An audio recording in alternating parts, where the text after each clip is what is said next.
Hey, rate it. Throwaway because, well, this is messy, and I don't want my main account linked to this disaster. I never thought I'd be posting here about something like this, but here we are. So, I 30 for meters have been married to my wife, let's call her Lisa 33F, for about 7 years. Honestly, for most of that time, things felt normal-ish, comfortable, predictable. We have a kid, a decent house, and I thought we were okay. Lately, though, things started feeling off. It started with little stuff. She'd get weirdly defensive over nothing, snap at me over the smallest things, cancel plans last minute without really explaining why. At first, I chalked it up to stress from work and parenthood.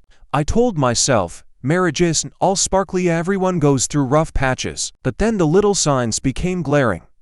She suddenly started caring a lot about how she looked when she left the house, like obsessive perfume, hair, outfits. She'd say she was just running errands, but she was gone for hours. And her phone, oh man, the phone, always on silent, always face down, always disappearing. When I walked into the room, I felt this pit in my stomach that I couldn't shake, but I kept rationalizing it. Maybe I was overthinking. Maybe it was me being paranoid. Anyway, I'll stop here before this gets too long. Basically, I had this gnawing suspicion something was wrong, but I had no proof, and I really didn't want to believe it.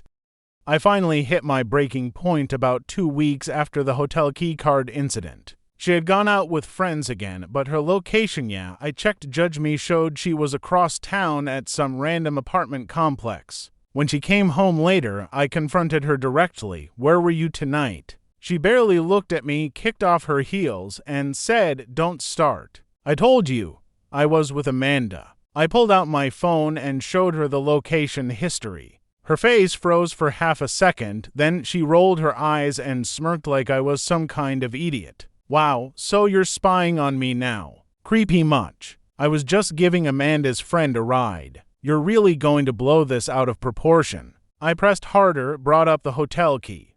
The weird lies, the attitude. That's when she snapped. She threw her purse down and yelled, you're so paranoid. No wonder I don't want to be around you lately. You suffocate me? Every word felt like she was flipping the situation around to make me the villain. No apology, no explanation, just venom and deflection. And then, out of nowhere, she blurted, fine. Yes, I've been seeing someone. Happy now? Is this what you wanted to drag out of me? My legs went numb. I literally felt like the floor dropped out from under me. I don't think anything can prepare you for that moment when the person you trusted most casually admits they've been betraying you. When she said, fine, yes, I've been seeing someone, it was like my ears rang. I just stood there, staring at her, trying to process the words. My body felt heavy, but my chest was tight like I couldn't breathe. The craziest part, she looked annoyed, not guilty, not sad. Just annoyed that she'd been caught and had to say it out loud, like it forced her hand. I asked her how long it had been going on. She smirked and muttered, does it matter? You've been such a bore lately. At least he makes me feel alive. That line broke me. I wanted to scream, to cry, to throw something, anything to match the storm inside me, but all I could do was sit down on the couch, numb. She kept talking, throwing little daggers. If you were half as ambitious as him, you never pay attention to me the way he does. Don't act like you're some perfect husband. Every sentence was another twist of the knife. That night, I didn't sleep. I just sat there, staring at the ceiling, my whole life unraveling in front of me. I stared at her and said, we're not going to pretend last night didn't happen. That's when her mask slipped again. She sighed, rolled her eyes, and hit me with, you're seriously still on this. I told you it didn't mean anything. You're blowing it way out of proportion. I asked her straight up if she was still seeing him. She swore no. I asked if she loved him. She scoffed and said, of course not, don't be dramatic. Then she flipped the script. If you'd been paying more attention to me, maybe I wouldn't have needed to look elsewhere. That was like getting stabbed. She was blaming me for her cheating. I was sitting there, broken, and she was acting like I had forced her into it. I told her I needed honesty if there was any chance of moving forward. She finally admitted half-heartedly that it was more than once, that it had been going on for a couple of months, but insisted she'd already ended it. I didn't believe her for a second. Later that same day, I got the confirmation I didn't even want. I was still reeling from her half-confession when my phone buzzed. It was a message request on Facebook from a guy I didn't recognize. It was him. The other guy. He wrote, "Hey man, I didn't know she was married. She told me you were separated. I thought you should know the truth." My heart dropped again. He sent me screenshots full-on conversations where she was telling him I was basically out of the picture, that we were only roommates now, and that she was planning on leaving me soon. The kicker? The messages were from that same week. She hadn't ended it like she claimed. She was still lying, even while I begged her for honesty. I confronted her with the screenshots. Her face turned red, then cold. She snatched the phone out of my hand and said, "He's just trying to stir up drama. Don't believe him." But the timestamps didn't lie. She was still seeing him. I didn't even go looking for it. This time it fell right in my lap. A buddy of mine texted me out of the blue. "Hey man, saw wife's name at restaurant with some dude. Looked pretty cozy. You there too?" My stomach dropped. I wasn't there, obviously. So I drove over. I don't even know what was running through my head: rage, disbelief, adrenaline. And sure enough, there she was, sitting across from a guy, leaning in, hand on his arm, laughing like I hadn't seen her laugh in months. I didn't make a scene. I just walked up to the table, looked at her dead in the eyes, and said, "So this is him." Her face went pale for half a second, then she snapped into defense mode. "Oh my God, you're stalking me now. This is pathetic." She turned to the guy and said, "He's just insecure. Ignore him." The guy looked like he wanted to crawl under the table. I told him calmly, "She's my wife." His jaw dropped. He muttered something like, "I didn't know," and then bolted. Just left her sitting there. And what did she do? Did she apologize?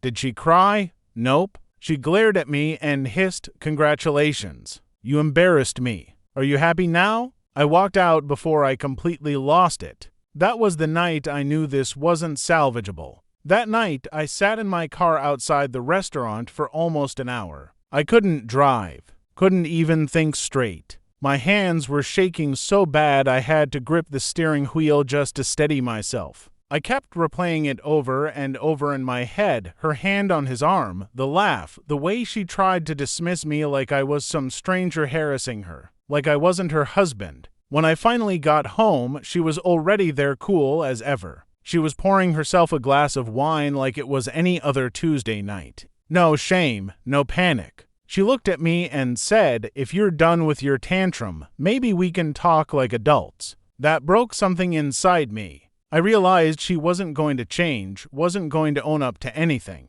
To her. Lying was just breathing. That was the moment I quietly shifted gears. Instead of trying to fix us, I started thinking about me. I grabbed an old notebook and made a list: lawyer, finances, separate account, talk to my brother about a place to crash if needed. For the first time, I felt a flicker of control again. It was tiny, buried under all the hurt, but it was there. It didn't take her long to notice I was different. I stopped engaging in her arguments. I stopped asking where she was going. I stopped caring about her excuses. I was focused on my plan. That's when she started unraveling. Suddenly, she was the one checking my phone, demanding to know where it'd been if I came home late from work. She accused me of cheating back like I was trying to get revenge. The irony would have been hilarious if it didn't feel so insane. One night, she cornered me in the kitchen, yelling, "You think you're so perfect. You'd never survive without me. You don't have the guts to leave." And then, like clockwork, she flipped the script again, tears, shaking voice, "I don't want to lose you. It was just a mistake. Can't we start fresh?" But I saw through it now. I realized every apology, every "I love you," was just another weapon to keep me stuck. The sudden swings from rage to fake remorse to blame shifting were exhausting. But weirdly, they made my decision easier. With every outburst, I felt myself detaching more and more. I wasn't her husband anymore. I was just the audience for her performance. After one of her cry and promise routines, I excused myself, went for a drive, and called a lawyer my buddy had recommended. Sitting in the car, I felt like a criminal making some secret deal, but really, I was just trying to take my life back. The lawyer was blunt. She's already admitted to cheating. Document everything. Bank records, texts, any proof you can get. Don't confront her anymore, just gather. That flipped a switch in me. Instead of wasting energy on arguments, I started documenting. Screenshots of texts she slipped up with. Notes about nights she didn't come home. Even that hotel key card, I kept it tucked away in my sock drawer. Meanwhile, I quietly moved half my paycheck into a separate account. I changed the password on my email and set up a P.O. box for any legal mail. She didn't notice a thing. Too busy with her fun. It was surreal living under the same roof, eating at the same table, while secretly planning an exit. But for the first time in months, I didn't feel helpless. I was building my way out, brick by brick. After one of her cry and promise routines, I excused myself, went for a drive, and called a lawyer my buddy had recommended. Sitting in the car, I felt like a criminal making some secret deal, but really, I was just trying to take my life back. The lawyer was blunt. She's already admitted to cheating. Document everything. Bank records, texts, any proof you can get. Don't confront her anymore, just gather. That flipped a switch in me. Instead of wasting energy on arguments, I started documenting. Screenshots of texts she slipped up with. Notes about nights she didn't come home. Even that hotel key card, I kept it tucked away in my sock drawer. Meanwhile, I quietly moved half my paycheck into a separate account. I changed the password on my email and set up a P.O. box for any legal mail. She didn't notice a thing. Too busy with her fun. It was surreal living under the same roof, eating at the same table, while secretly planning an exit. But for the first time in months, I didn't feel helpless. I was building my way out, brick by brick. Just when I thought I had everything under wraps, she made a mistake that blew my careful planning wide open. One evening, she came home laughing, holding her phone like a trophy. She didn't even try to hide it. I glimpsed a text pop up, "Can't wait to see you tomorrow," from the same guy I'd seen her with at the restaurant. I stayed calm, barely breathing, and just asked, "Who's that?" Her face went from smug to furious in seconds. "Why are you invading my privacy again? You're insane. This is pathetic." She lunged for her phone. I held out my hand and it slipped from her fingers. It hit the floor. She screamed, throwing a lamp across the room, shattering it. That was it. The final straw. She wasn't just lying, she was brazen, dangerous, and unhinged. And I realized I couldn't stay another second pretending like I could work this out. That night, I slept in my car. It was freezing, uncomfortable, and miserable, but it was safe. And for the first time in weeks, I felt a tiny flicker of peace. The second she said, "This isn't what it looks like," something inside me snapped. I just laughed loud, bitter, almost manic. "Really? Kara? Half naked in a hotel room with Ben? You gonna tell me this is a business meeting?" Ben looked like he wanted to melt into the carpet. He muttered something about leaving and tried to grab his shirt. Kara immediately turned on him. "Don't you dare walk out right now." Like she was more worried about being abandoned by her side piece than about her husband standing at the door. I looked right at her and said, "You've been lying to my face for months, gaslighting me, making me feel insane. And here you are, caught in the middle of your bullshit." Her response? She crossed her arms and shot back, "Well, maybe if you weren't so boring, I wouldn't need this." I swear my heart didn't just break, it shattered. Not an ounce of remorse. No apology. Just venom. The hotel staff came down the hall after hearing the shouting, telling us to keep it down. I told Kara I was done, that she could stay with her little boyfriend if that's what she wanted. She screamed after me as I walked away, "You're pathetic. You'll never find anyone better than me." I didn't even turn around. My chest was on fire, my hands shaking, but my mind was crystal clear. I couldn't unsee what I'd seen. There was no coming back from this. The first few weeks after moving out were surreal. Some days I felt a crushing sadness, like my whole life had been rewritten overnight. I kept replaying moments, wondering if I missed signs, questioning myself. Was I not enough? Did I fail somehow? Other days, I felt rage-hot, raw anger at how easily she lied, how casually she betrayed me, how little she seemed to care. I screamed into pillows, ran for hours, and let it all out. Slowly, though, clarity started to creep in. I realized her behavior said nothing about my worth. It said everything about her character. Cheating, gaslighting, manipulating, these aren't signs of a bored spouse. They're signs of someone incapable of honesty and empathy. I also learned the importance of self-preservation. Separating finances, documenting evidence, keeping my emotions in check. They weren't just practical, they were survival. Most importantly, I realized I deserve someone who respects me, who communicates, who doesn't treat love as a game. Painful. Absolutely. But also transformative. Looking back, this whole experience has been brutal, but it's also taught me a lot. First, trust your instincts. If something feels off, don't ignore it. I kept rationalizing her behavior for months, and that only prolonged my pain. Second, protect yourself emotionally, financially, and legally. Document, plan, and create boundaries. You can't always control what the other person does, but you can control how you respond. Third, remember your worth. Cheating isn't about what you're lacking, it's about what the other person is willing or unwilling to respect in a relationship. Finally, allow yourself to grieve. Betrayal is devastating, and it's okay to feel a mix of sadness, anger, and relief all at once. Don't rush the process, and don't feel guilty for stepping away from toxic dynamics. I'm not healed yet, but I feel stronger, clearer, and more grounded than I have in years. If you're going through something similar, know this: leaving someone who continually disrespects and betrays you isn't failure. It's reclaiming your life. It hurts like hell, but the alternative, staying in a house built on lies, is far worse.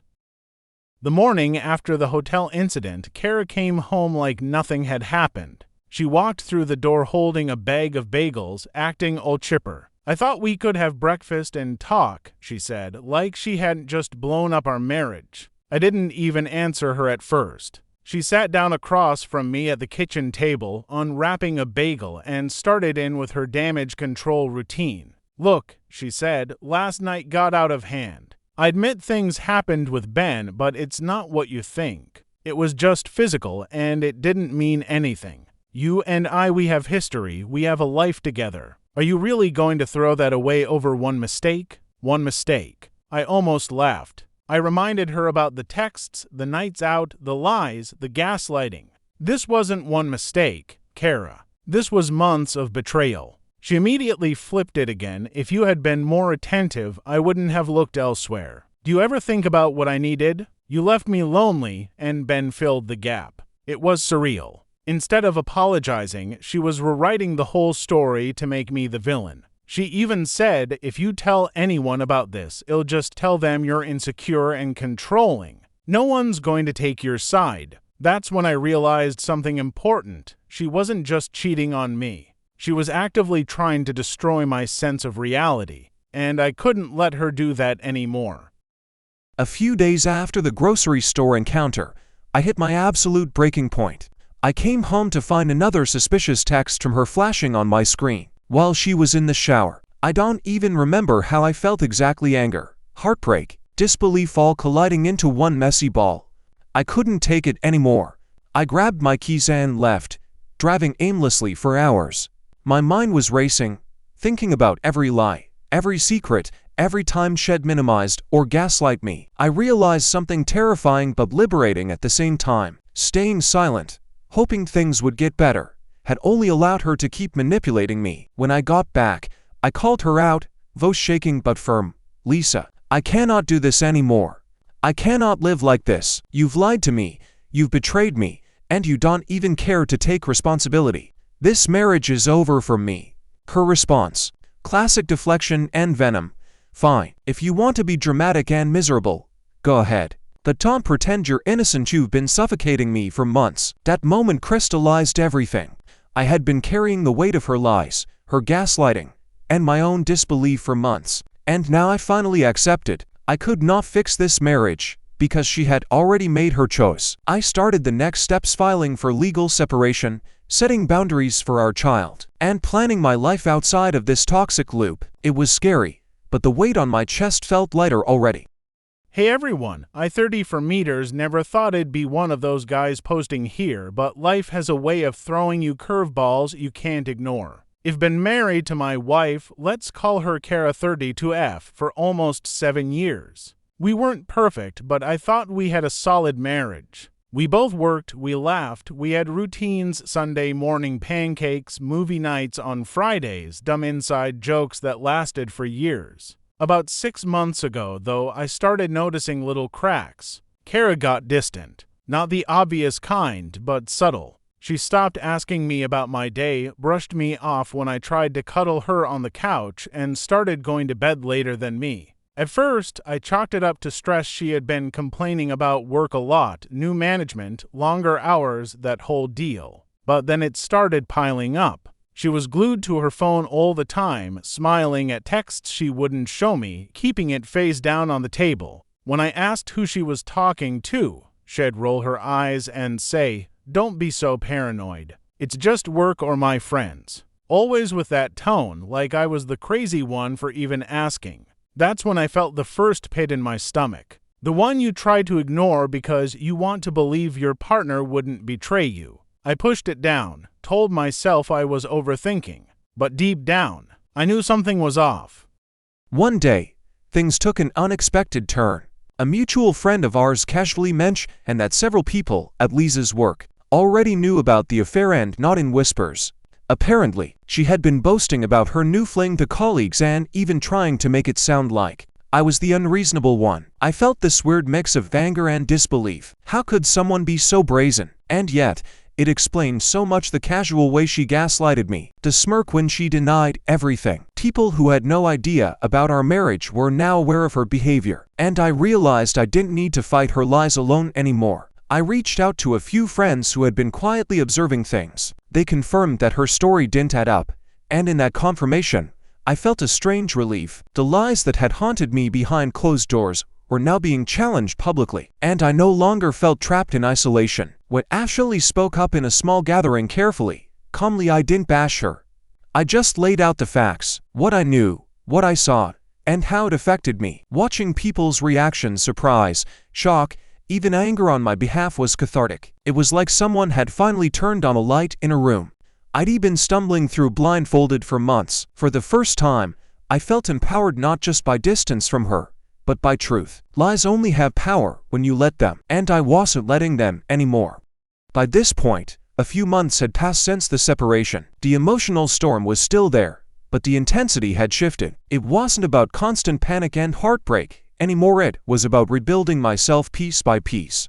I threw myself into routines I'd neglected: workouts, hobbies, friends, even small things like cooking for myself. I found joy in the little victories: finishing a book, cooking a meal from scratch, making my kid laugh. Slowly, I realized that the betrayal, while devastating, had forced me to confront myself in ways I never had before. I also started seeing patterns in my own behavior: how I'd ignored red flags, how I'd made excuses, how I'd allowed someone else to define my happiness. It was painful, but understanding it helped me reclaim control. I began to value my time, my energy, and my mental space in ways I hadn't before. There were still rough days, like when I saw a photo of Lisa on social media with him, all smiles, and I felt that old sting of betrayal. But instead of sinking into despair, I let myself feel it, acknowledge it, and then move on. Slowly, the anger softened into acceptance, and the sadness became a memory I could revisit without losing myself.